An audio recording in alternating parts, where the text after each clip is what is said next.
Como escutar um amigo com qualidade? Como é que eu faço para prestar aquele ombro amigo, para realmente ouvir a pessoa e para realmente conseguir estar num papel de estar auxiliando ela naquele momento que ela tanto precisa? Eu me chamo Gustavo, sou formado em psicologia e esse aqui é o meu canal Comportamento Pensamento. Seja muito bem-vindo e bora lá pro conteúdo.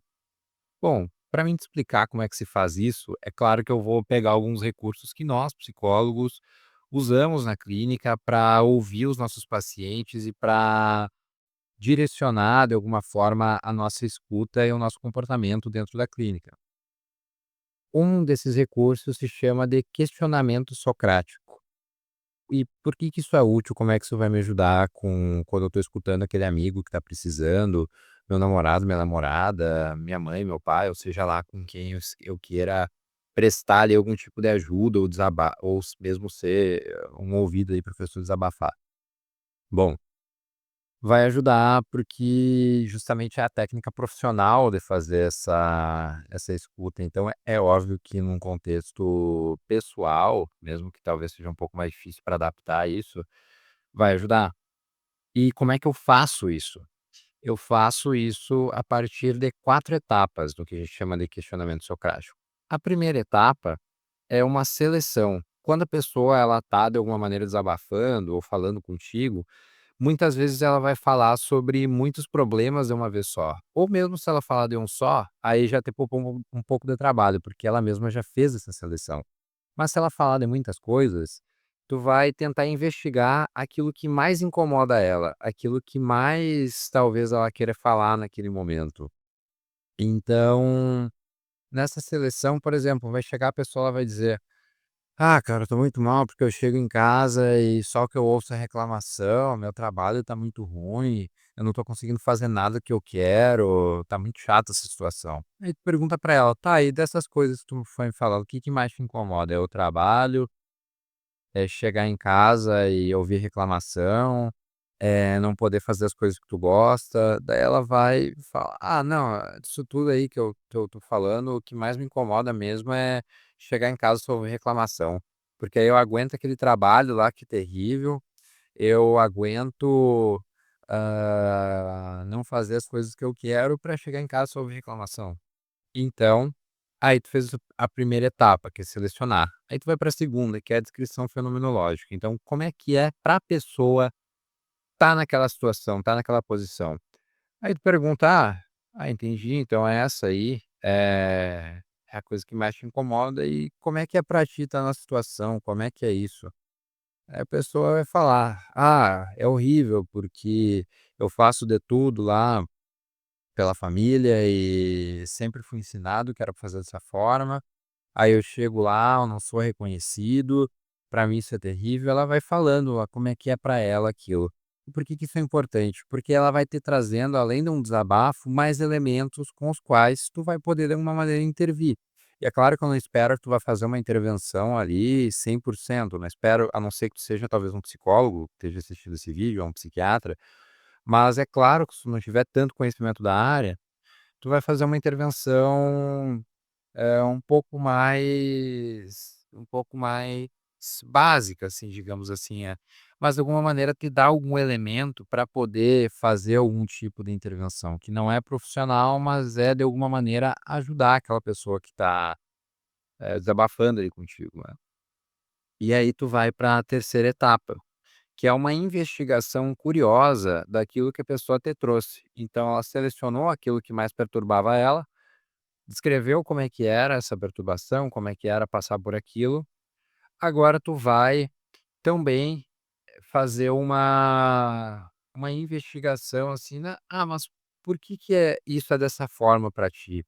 Mas que evidências tem de que é isso dessa forma?". E nesse ponto tem que tomar muito cuidado, é importante em todos os pontos fazer uma validação, mas nesse ponto em especial, porque muitas vezes a pessoa ela pode se sentir de alguma maneira invalidada, questionada sobre aquilo que ela está trazendo, como se ela fosse louca ou como se não tivesse razão de ser daquela forma, como se ela não tivesse, não fosse justificável aquilo que ela está sentindo. Então precisa tomar cuidado da maneira como tu vai fazer essa investigação. E como é que eu faço essa validação? Eu tento deixar claro para a pessoa que eu tô fazendo aquela investigação para ajudar ela. Então, eu falo, por exemplo, né, às vezes só deixar minha intenção já ajuda. Eu falo, bom, olha, eu não vou fazer essa pergunta porque eu quero de alguma maneira dizer que não faz sentido o que tu tá sentindo ou que, eu ter questionado uma forma ali que eu esteja dizendo que te repreendendo, te julgando de algum modo, mas eu queria entender o porquê que tu pensa dessa forma, que evidência que tu vê de que as coisas são dessa forma mesmo, como é que tu percebe isso? E tem outros meios de validação, né, eu vou fazer só um pequeno parênteses aqui para falar um pouco mais sobre a validação, porque ela é muito importante em todo esse processo. E para mim validar, eu escuto com basicamente, eu posso balançar a cabeça, então a pessoa vai falando, eu vou fazendo isso, vou confirmando que eu estou ouvindo, falando: "Aham, sim, é". Ou eu falo: "Ah, entendo, é complicado". Então eu tento de alguma maneira trazer verbalmente ali uma devolutiva para dizer que eu estou compreendendo, que eu estou validando. Eu posso também, trazer dados da história da pessoa para validar, então: "Ah, mas faz sentido se sentir dessa forma quando tu já passou por uma experiência assim no passado". Ou então eu trago dados das circunstâncias atuais. Não, é que tu tá passando por bastante coisa, então e não é algo para ser feito de uma maneira cínica ou para ser feito de uma maneira, eh, sem algum tipo de vontade ou sem algum tipo de sinceridade. É para ser feito da maneira sair da maneira mais espontânea possível. Então, são algumas maneiras de validar. Tem outras, daria para entrar mais profundamente, mas eu vou focar um pouco mais aqui em como ter esse direcionamento, né, quando a pessoa chega lá para fazer esse desabafo, chega lá para ter essa escuta. Então, e partindo do pressuposto, claro, de que tu que está me assistindo não tem uma especialização muito grande, não tem um conhecimento muito grande na área da psicologia, da psiquiatria, assim por diante. Eu estou só te ensinando, no final das contas, a fazer um acolhimento com um pouco mais de acurácia e também com um certo princípio de intervenção. Então, como começar já a ajudar aquela pessoa, como ajudar naquele momento, pelo menos. Aí, isso está bastante ligado a essa etapa, que é a terceira etapa, que a gente fechando parênteses agora voltando para ela, que é essa investigação curiosa. Então, eu faço essa validação e eu vou atrás de evidências ali, de por que que a pessoa pensa daquela forma, de eu tento entender por que que aquilo faz sentido para ela. Eu tento entender por que que é que ela tá enxergando aquilo daquele modo, por que que ela tá se sentindo daquela forma. Aí, a partir disso, eu vou tentando de alguma maneira fazer um certo questionamento daquilo, então ou então para uma resolução de problemas. Isso vai depender bastante da situação, porque às vezes a pessoa ela compreende de uma maneira correta mesmo a situação e não tem muito o que mexer na maneira como ela está compreendendo. Mas aí então eu tenho um problema ali que eu vou precisar de alguma maneira mexer. Se essa pessoa do trabalho, por exemplo, ela realmente ter muitas reclamações em casa, ela realmente se sentir dessa forma, claro que eu posso trabalhar um pouco da maneira como ela está vendo que deveriam ser as coisas e tentar flexibilizar isso, né, porque: "Tá, mas por que que tu acha que deveria ser dessa forma?